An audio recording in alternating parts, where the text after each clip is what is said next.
So you get your first Mac, maybe you're coming from a Windows computer, or maybe it's your first computer ever, and you don't know what to do. No, I know it's a little confusing at first, or it can be if you haven't ever used a Mac computer, but once you get used to it, it's actually pretty simple. So in this video, I'm going to be going over just the basics of Mac, and just what you need to know, and just getting you started with how to use it. So basically all we're going to cover today is just the top menu bar, the dock, notification center, and finder. So let's go ahead and get started. So let's go ahead and start with the top menu bar. So right up here, this changes for every application. You get a list of menus that you can choose from, various things like the view. So some applications allow you to change different things when it comes to how you view the application. Edit, which is usually just like cut, copy, and paste, things like that.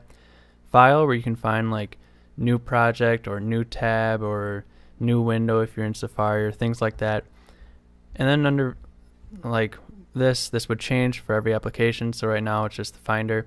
But if I open up Safari or iTunes, it would change to iTunes, and it would have different menus. And right at the bottom of it would have, let's say, quit Safari or quit iTunes, which we'll go over later on. So let's go ahead and test this out, and we'll just give a little demonstration on how it works. So let's say we open up Safari. As you can see, now it changes right up here. So we have different Safari menus. Kind of similar to in Windows when you have that top menu bar, but instead of right at the top of the whole screen, it's right at the top of whatever window you have open. So for example, if we go and open just the main Safari part, we can view different things like the preferences, we can view the about page, or we can quit the application. So now this is very common for Mac users that are just getting started, or coming from Windows. They think that once they close this application, just clicking the little X right up in the left corner, that it's gone and it's not taking up any RAM or anything like that. But actually it's still open in the background. So as you can see down in the dock, there's that little black dot right below the application. That means it's still open. So if we click it, it'll open up instantly. But if we want to save RAM and slow down the CPU a little bit, what we're going to want to do, instead of clicking that little X right there, we want to go up to the name of the application in the menu bar and go down to quit said application, so such as Safari, or every application. It's just that Command Q shortcut. So we can go and do this. So we'll quit Safari, and it's now that black dot went away, and it's no longer taking up any RAM or slowing down the CPU or anything like that. So that's all good. So let's go ahead and open that back up, and we'll see what other things that we get. So for Safari, we have files. So a lot of things like new window, new private window, new tab, and of course the developer customizes this. So let's say you're running Google Chrome instead of Safari, you can open up a new incognito window or things like that. Same with other things like edit, view, history, bookmarks, window, and help. Window, basically if you have multiple windows open, you can go in this menu and choose between them. And help, of course, you can just search the help page, kind of like pressing F1. If you're coming from a Windows computer, that would bring up like a help window, but in Mac, just go up to the help in the top menu and just search for what you need. So we'll go ahead and quit this, and now we'll continue on. So right up in the very left hand corner is that little apple. Now that's always going to be there no matter what application you're using, unless it's like a full screen movie or something like that. But that apple is always going to be there depending on the application, and it's always going to have these options. So there's About This Mac, where you can view information about your computer. There's System Preferences, which we'll get to in just a little bit. There's the App Store, which we'll also get to. Recent Items, which is basically your recent applications. Force Quit, so let's say a program's not responding. Force Quit is where you want to go, so just go up to that apple, go to Force Quit, and let's say we'll have Safari open just for this demonstration. And this window's always going to be on top of other windows, so you know when it's open.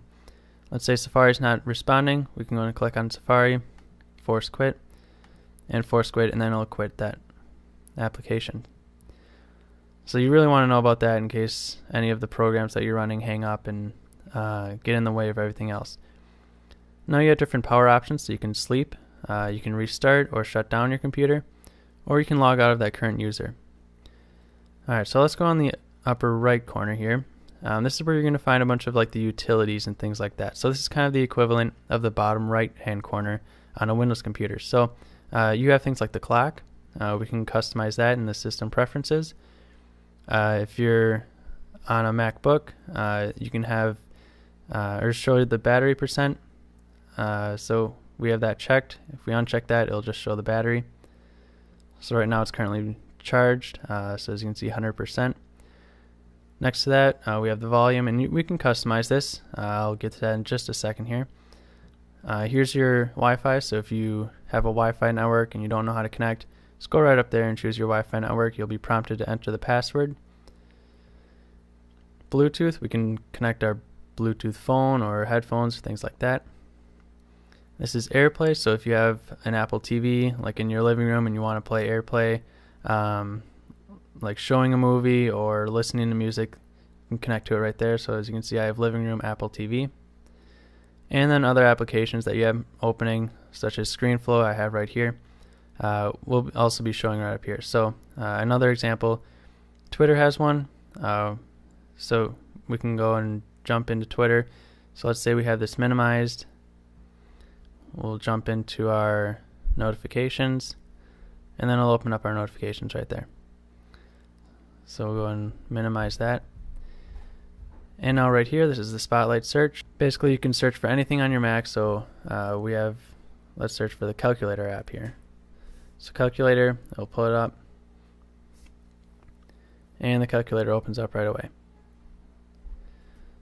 So we'll quit the calculator app. Now next to Spotlight is this little 3 menu icon. So right now, this is just the notification center. So if we go to today, we can customize this, and this is basically like if you have an iPhone or an iPad, you can go down here to edit, and you can say what you want. It's kind of like widgets. I usually just keep it on the notifications part, not on the today tab, because I don't know, I don't really need to look at the weather or the stocks all the time. So we'll press done. We'll go over notifications, and as you can see, I have Do Not Disturb turned on because I'm recording a video. But we can turn that off, turn it back on, and we can do that just by clicking on this. So if we hold down the Option key, or it's actually Alt and Option, so we'll hold that down, and then we'll click on that. As you can see, it goes black instead of gray. That means Do Not Disturb is turned off now. Now if we do that again, now it goes gray, and Do Not Disturb is turned back on. Now if we want to move around some of these things, so it's pretty easy to do. We'll just go and hold down the Command key and click and drag, and then we can rearrange them however we want. Pretty cool. If you want just things in a certain order, I guess, that's how you do it. Now let's go ahead and talk about the dock a little bit. So starting off, on the left side is your Finder, and that's always going to be there. It's always going to have that little black dot underneath it, because Finder's always going to be open. You can't close it. So we can go ahead and open up Finder, and we'll get to this later on in the video. But this is basically all of your programs, all of your files, documents, pictures, movies, things like that. That's where you're going to find it in Finder, or you can always search for it using Spotlight. So we'll close that. And now here are your applications. You can customize this however you want. You can remove things, you can add things. So let's say we want to remove Safari for some reason. We just click and hold on it, drag it up a little bit, and as you can see, it says remove. It'll go ahead and disappear. Now let's say we want to add that back. Go into Finder. Under our applications, we'll find Safari. Click and drag it and put it right back where it was. And then it's there forever. Now let's say you open up an application that's not in your Finder and you want it to stay in your Finder. So we'll go ahead and open up Reminders. So here's Reminders. As you can see, it just popped up right down here. We can go and right click on it, go to Options, and go to Keep in Dock. From here, we can also go ahead and show all the windows, hide all the windows, or quit the application. So we'll go and quit that. Now we can also customize the dock. We can go ahead and grab this bar and lift it up and down, and it'll change the size. And we can also customize it from the system preferences, which we'll talk about later on. Now on the right side of the dock, we have, past this black line right here, we have all of our open applications, our recycle bin, and folders that we can add. So as you can see, the downloads folder, this is default. This is always going to be, or it's not always going to be here, but if you want it removed, you can just click and drag it and it'll poof away. But downloads is there by default when you first set up your computer. If we want to add another folder, just go into Finder, find like movies, put it right there, and then there we have movies. So we'll go ahead and remove that.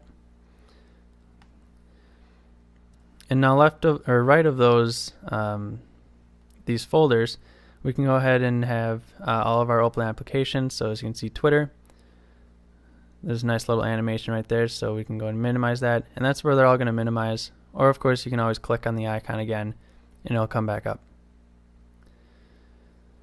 Now to the right of all of your applications is the trash can. We can open that up, click empty to empty the trash can, or we can just right click on it and go to empty trash. But of course I don't have anything in there, so I can't really empty it. Now before we get into Finder, let's go ahead and talk about system preferences, because there's a lot that we can do in here. So we can open up system preferences from our dock, or we can go up to that Apple and go to system preferences. Now these system preferences are always going to be here, but some applications might add their own down below here. So general, just basic stuff. You can go through all of these, but I'll show you some of the things that you might want to change. So let's go ahead and start with the desktop and screensaver. This is where we can change our background picture. Also the screensaver, so like that little flurry, I believe it's called. And we can have it start after a certain time. I have it set to 2 minutes. We can have it show with the clock. Clock will just be displayed in like the lower right corner or something like that. We can also set up hot corners. This is kind of when you get to the, when you really know your computer. You can have to like move your mouse in a certain corner and it'll do certain actions. So if we move our mouse to the right hand corner, we can have it put the display to sleep, open up the launch pad, notification center, different things like that. So it's pretty cool, but it can get annoying.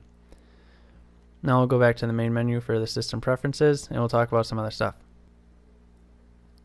So one of the big things that you might want to do if you get a MacBook is you want to enable right click. That's really easy to do. Just go to the trackpad settings, and under point and click you can have secondary click and choose where you want that secondary click. So default, it's going to be click the bottom right corner. It's kind of a natural place to do it, so that's where it's set up as. So make sure you have that box checked if you really like that secondary click. Now we'll go back. Now we'll do some other things, such as here's where you're going to set up your printers and scanners. As you can see, I have one right here. You can also add one. If you have it plugged in, it'll show up under here. Also, if you have it over your Wi-Fi network, it'll show up right here as well. Other options for Windows kind of based printers and IP based printers, that's where you can get them right there. Now, like I said earlier, we can customize our dock quite a bit. So if we go under the dock settings, we can change the size of it right here. We can turn magnification on. So once you hover over it, it'll magnify and you can see your icons a lot easier. That's great if you have the size down to very small. We can change the position on the screen. So if we want it on the left or on the right side instead of the bottom, we can do that. And minimize the windows using a different effect. So that little effect right there was called the genie effect, right there. We can also have it do a scale effect. I don't really think that's as much fun, but if you want that, you can do that. Something that I recommend doing, and it makes using a Mac a lot easier, is checking this box, double click a Windows title bar to minimize. So that title bar is that gray area on the top of every window. Unfortunately, it doesn't work with some windows, such as system preferences, but let's say we open up Safari. We can double click up here and it'll minimize. It makes it a lot easier instead of going over and finding that little minimize button. So if you want that, you should do that and just get used to it. It's really easy. You also have some other options below that, but let's move on. One thing that I recommend doing, basically to all computers, is go under your display options, and instead of having it default for display, go ahead and have it scaled. This is just mainly for the people who have computers with Retina displays, so the MacBook Pro, the new 27-inch iMac, or the new MacBook, and possibly soon the MacBook Air. Go ahead and change that to scaled, and go ahead and see which one works best for you. So if you can see the more space, I highly recommend choosing that because you can have a lot more windows open. Things will be a lot smaller, so you can fit a lot more stuff on like a web page or something like that. It's a lot easier to use instead of having really big font and things like that. But that's just me. I would choose more space. Alright, so finally let's go and move on to the Finder. Now this is kind of like the main hub where you can get all of your files, all of your applications, and things like that. So we'll go ahead and open up Finder.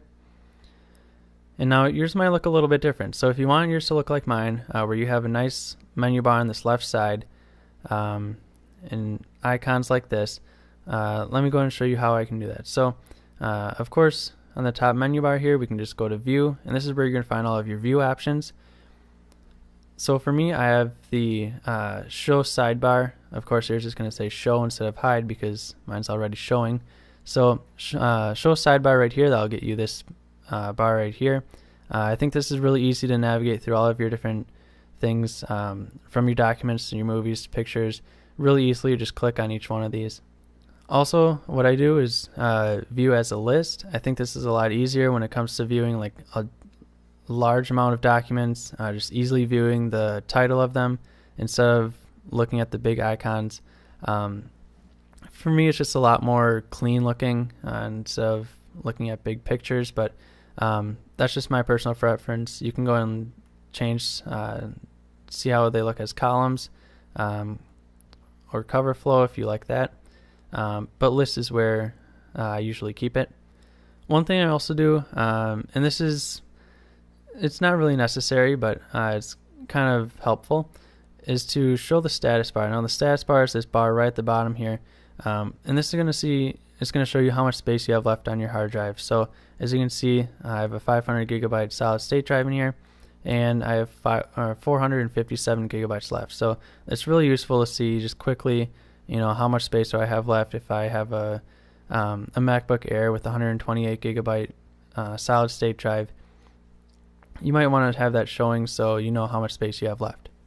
Some other useful things that you might want to do in Finder, so let's say you're in your Documents folder and you want to create a new folder.